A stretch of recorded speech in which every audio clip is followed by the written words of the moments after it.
Welcome दोस्तों, PS movie studio present करने जा रहा है एक अनोखी शिक्षादायक romantic movie spring summer fall winter and spring. कहानी का शुरू होता है एक बसंत यानी स्प्रिंग मौसम में।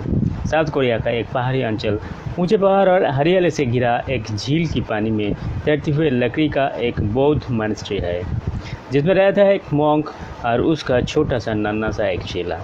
झील में एक छोटा नाव है जिसमें चढ़ के सबको मॉनेस्ट्री और झील के बाहर अंदर जाना पड़ता है। तीर में एक पेड़ के नीचे एक घाट बना हुआ है और घाट के अंदर बाहर जाने का एक बड़ा सा दरवाज़ा है जो बिना दीवार के खड़े हुए। मॉनेस्ट्री में जितना दरवाजा है सभी ऐसा बिना दीवार के खड़े है। इसका मतलब है यहाँ सब मुफ्त है, कोई किसी को बांध के नहीं रखता है। फिर भी सब दरवाजे से आना जाना करता है, ये सिर्फ एक डिसिप्लिन है। ये दरवाज़ा सबके लिए खुलता है। बसंत ऋतु में चेला पहाड़ी जंगल से चुन के कुछ जड़ी बूटी पत्ता इकट्ठे करके ले आता है। मास्टर मॉन्क कुछ पत्ते को चुन के बाहर फेंकता है। चेला उसे फेंकने का कारण पूछता है। मास्टर उसे सिखाता है कैसे खराब पत्तों को पहचाना जाए।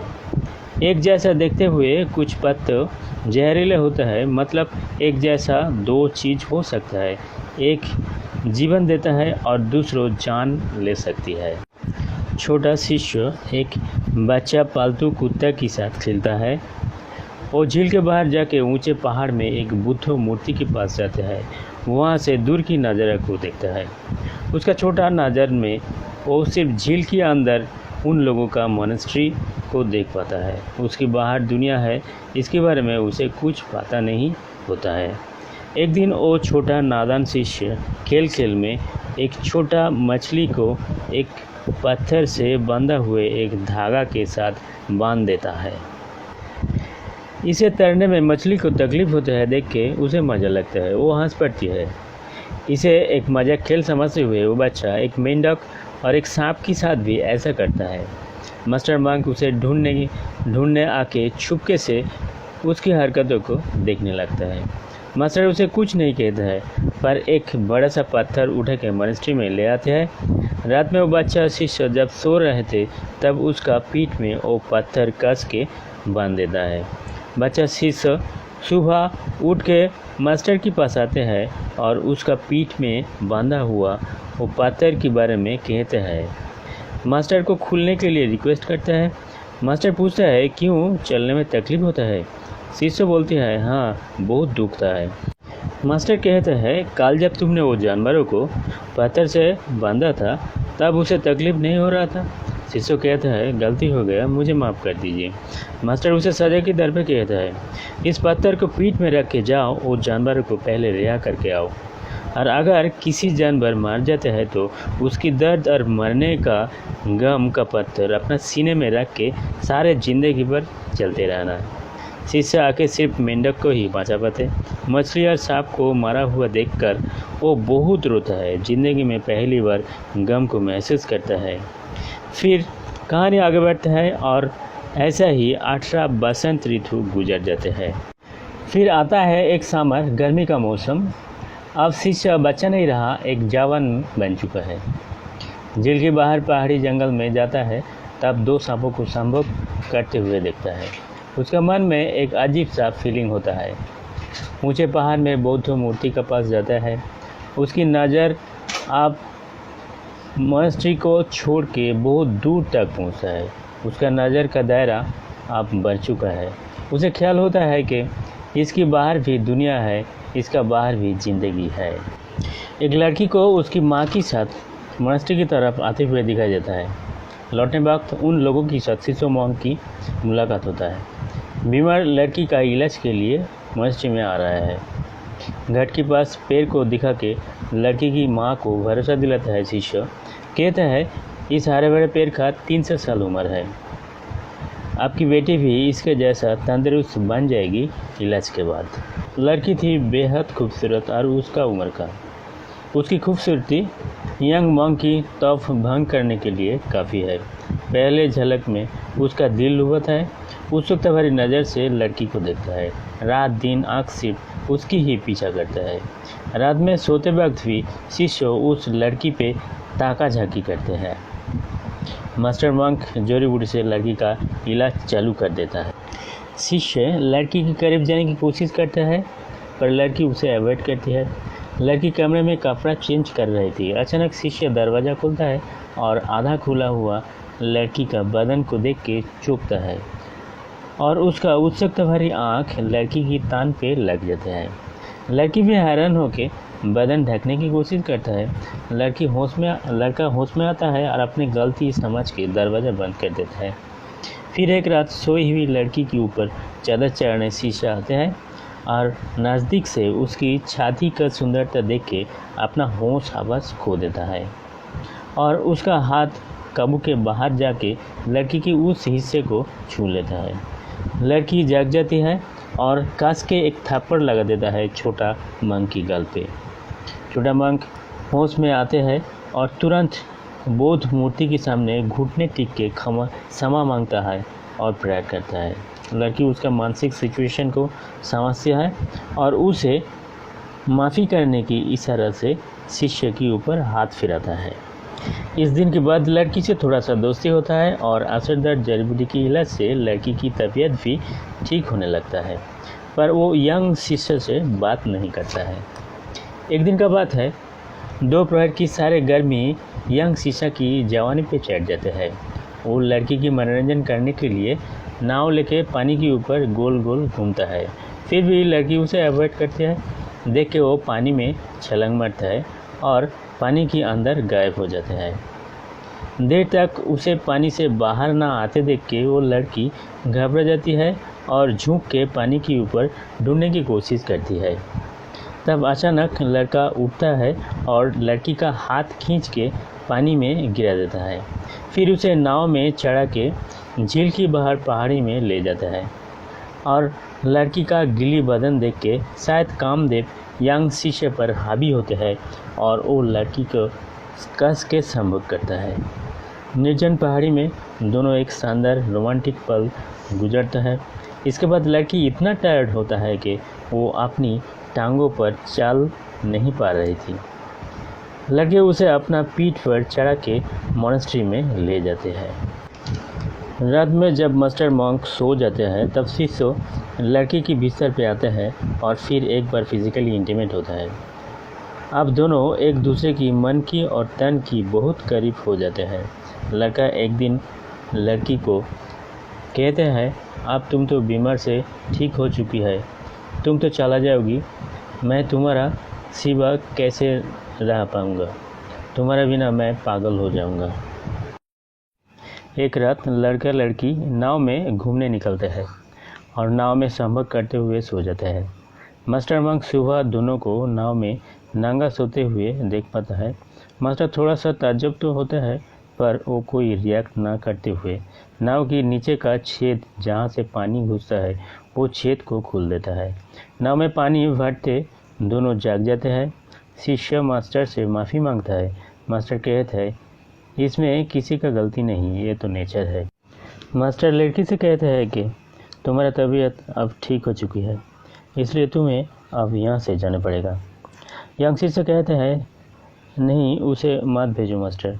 मास्टर मंक कहता है, कम वासना कुछ चीज़ों को पाने की चाहत पैदा करता है और चाहत उस चीज़ों को ख़त्म करने की इच्छा को जगाता है। शिष्य मास्टर मंक से रिक्वेस्ट करते हैं, गिर गिराता है उस लड़की को रखने के लिए, पर मास्टर शिष्य की एक बात भी नहीं सुनते हैं। लड़की को मोनेस्ट्री की बाहर छोड़ के आते हैं। शिष्य बहुत रोते हैं, प्रे करते हैं, पर खुद को संभाल नहीं पाते। रोते हुए रात भर जागते हैं और फिर सुबह में मास्टर उठने की पहले उठता है और बौद्ध की मूर्ति को बैग में लेके और पालतू एक मुर्गी को लेके मास्टर मोंग को छोड़ के झील के बाहर चला जाता है। जाते वक्त मुर्गी को जंगल में छोड़ के चला जाता है उस लड़की की खोज में। फिर वर्षा का मौसम आते हैं और चला जाता है। फिर नीले गगन और वृक्ष की लाल पीले पत्तों के साथ आटा मारते हैं। मास्टर मोंक अब और थोड़ा बूढ़े हो चुकी है। अकेलापन का साथ देने के लिए एक बिल्ली को मोनेस्ट्री घर में ले आते हैं पालने के लिए। मांगे हुए खाना खाते वक्त रैपर पेपर में एक न्यूज़ देख के मास्टर मोंक हैरान होता है। न्यूज़ में था एक 30 साल की लड़का ने अपना बीवी को कत्ल करके फरार होते हैं और साथ में एक तस्वीर था जो उसकी ही शीशों की थी।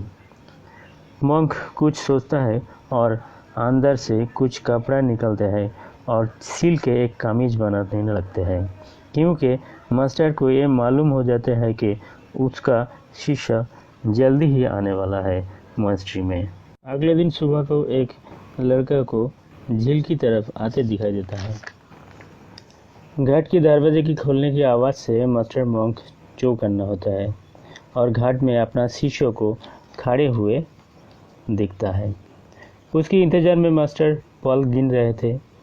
नाव लेके घाट में आते हैं और अपना शीशों को देखता है, जो अब लड़का नहीं पर आदमी बन चुका है।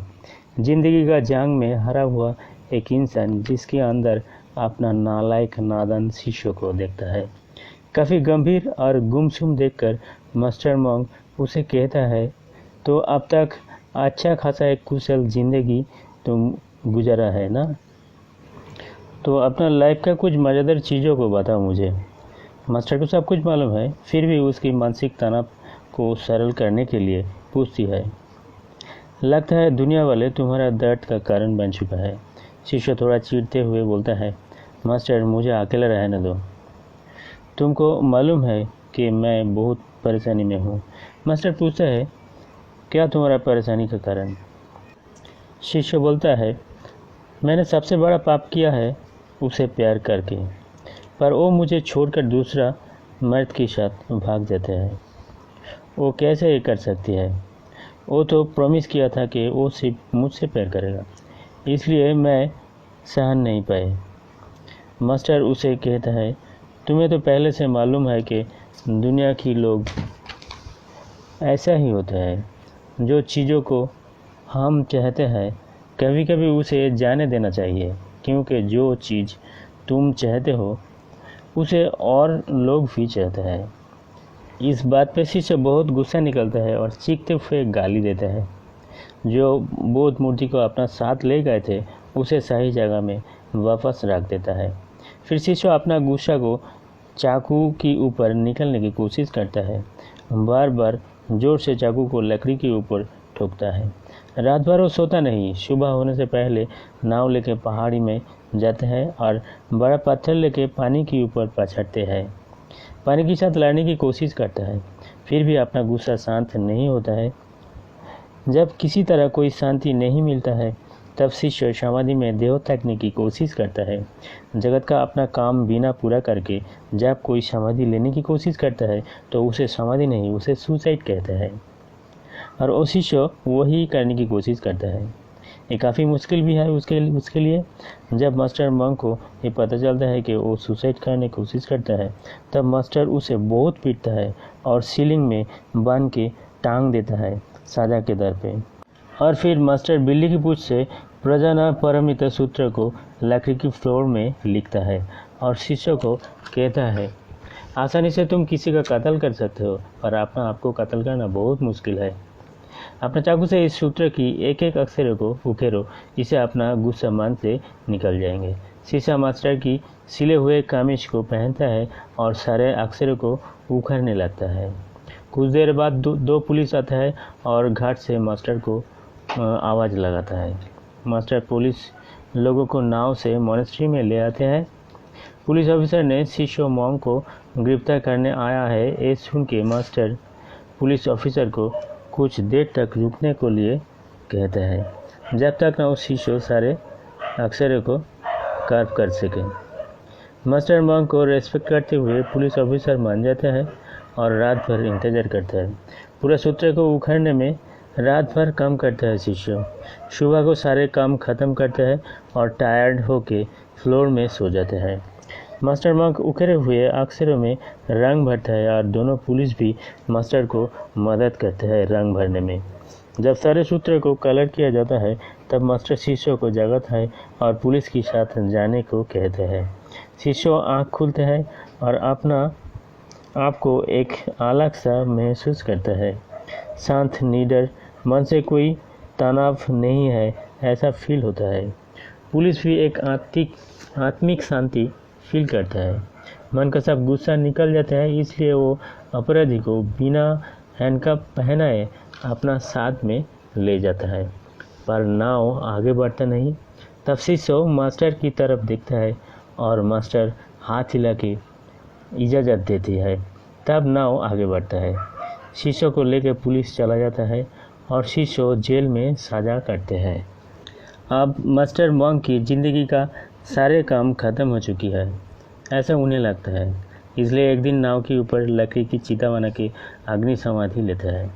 समाधि लेते समय उसकी आंखों से आंसू निकलता है, जो इस बात को दर्शाता है कि वो अब भी जगत की मोह माया से मुक्त नहीं हो पाया है। उसका शरीर लीन होते वक्त एक सांप नाव की नीच में तैर के निकलता है, जो इस बात को दर्शाता है कि उसकी और एक जीवन चक्र शुरू हो जाती है, क्योंकि बुद्धिज्म में सांप जीवन और मृत्यु की लाइफ साइकिल की प्रतीक है। अब सर्दी का मौसम आता है। झील का पानी जम के बर्फ़ में बदल जाता है। शिष्य जेल की सजा काट के मंच में वापस आते हैं। गुरु की कपड़े के ऊपर वही सांप को दिखता है। नाव के पास जाके गुरु की समाधि पर श्रद्धा प्रणाम जनाता है और बर्फ़ खोद के गुरु की अस्थि को उठा के एक लाल कपड़े में लपेटता है और एक बुद्ध की मूर्ति बना के उसके अंदर अस्थि को स्थापना करके गुरु श्रद्धा जनाता है। शिष्य गुरु का पुराना ग्रंथ निकाल के पाठ करके विद्या को अनुशीलन करता है और अपना अधूरा शिक्षा को पूरा करता है। एक दिन एक औरत अपना नवजात शिशु को मस्जिद में ले आती है और औरत का मुंह कपड़े में ढका हुआ था। रात में अपना शिशु को मस्जिद में छोड़ के चली जा रही थी, तब बर्फ़ में खोदा हुए एक गड्ढे में गिर कर मर जाता है। औरत अपना मुंह को कपड़े में छुपा के रखा था, इसलिए शायद वो अपना शिशु को अपना मुंह दिखाना नहीं चाहते थे, ताकि शिशु माँ की मुंह देख के ज़्यादा रोए। और ये भी हो सकता है कि वो अपनी पहचान छुपाना चाहती थी। सुबह जब शिष्य मोंक ये देखता है कि वो औरत उसकी खोदे हुए गड्ढे में गिर के मर चुका है, तब वो गम में उसका मन भर जाता है और प्रायश्चित की दर पे एक बड़ा सा पत्थर को अपना कोमर में रस्सी से बांधकर घसीटते हुए पहाड़ के ऊपर चढ़ता है। बहुत कष्ट कोशिश से पहाड़ की चोटी पे पहुंचता है और एक बुद्ध मूर्ति को स्थापना करता है और वहां साधना में बैठ जाता है। अब उसका दृष्टि को दायरा और ज़्यादा बढ़ जाता है और अब वो पूरी घाटी को देखता है, मतलब उसका ज्ञान का सीमा और ज़्यादा बढ़ चुकी है। कहानी की आखिरी में घाट का दरवाज़ा फिर से खुलता है और फिर समार ऋतु को दर्शाता है। आप मॉनेस्ट्री में और एक बच्चा को दिखाता है जो गुरु के पास शिक्षा लेता है और वो शिष्य मोंक अब गुरु बन चुका है। अब मॉनेस्ट्री में एक पालतू कछुआ को दिखाया जाता है जिसके साथ वो बच्चा खेलता है और ये बच्चा भी पहले वाला बच्चे की तरह एक ही गलती दोहराता है। मछली, मेंढक और सांप की मुंह में पत्थर घुसा के जानवरों को कष्ट देता है और देख के मज़ा लेता है। इसका मतलब इंसान अपना लाइफ साइकिल में एक भूल बार बार दोहराता है। इस तरह वो जीवन मृत्यु की चक्र में फंसे हुए रहते हैं। दोस्तों, पूरे मूवी में कुछ पालतू जानवरों को दिखाया गया है जिसका बुद्धिज़्म में एक अलग महत्व है और जो शिष्यों को लाइफ का अलग अलग पहलू को दर्शाया गया है। जैसा पहले 3 मछली को दिखाया गया है जो मुक्ति का प्रतीक है। छोटा बच्चा जब एकदम छोटा था तब वो आज़ाद था। बच्चा जब थोड़ा बड़ा होता है तब एक कुत्ता को दिखाता है। डॉग आज्ञाकारी होते हैं, जैसा छोटा शिष्य अपना गुरु की प्रति थे। फिर एक मुर्गे को दिखाता है जो काम वासना का प्रतीक, जैसे शिष्य काम वासना में बहक जाते हैं। फिर बिल्ली को दिखाता है जो शांत होता है और एक टक धन का प्रतीक है, जैसे शिष्य की होना चाहिए थे। कछुआ धैर्य, सहनशीलता और लंबी आयु की प्रतीक है, जो शिष्यों की जीवन की आखिरी पहलू को दर्शाता है। मॉनेस्ट्री को एक बॉडी की जैसा दिखाया गया है। झील का पानी उसी का स्पिरिचुअल माइंड है। नाव एक मीडियम है जो हमें बाहर की दुनिया के साथ मिलाता है। दरवाज़ा भावना का प्रतीक, जिससे सुख दुख मोह माया जिंदगी में दाखिल होता है। देखना है कैसे हम अपनों को उससे बचा पा सकता है। यही है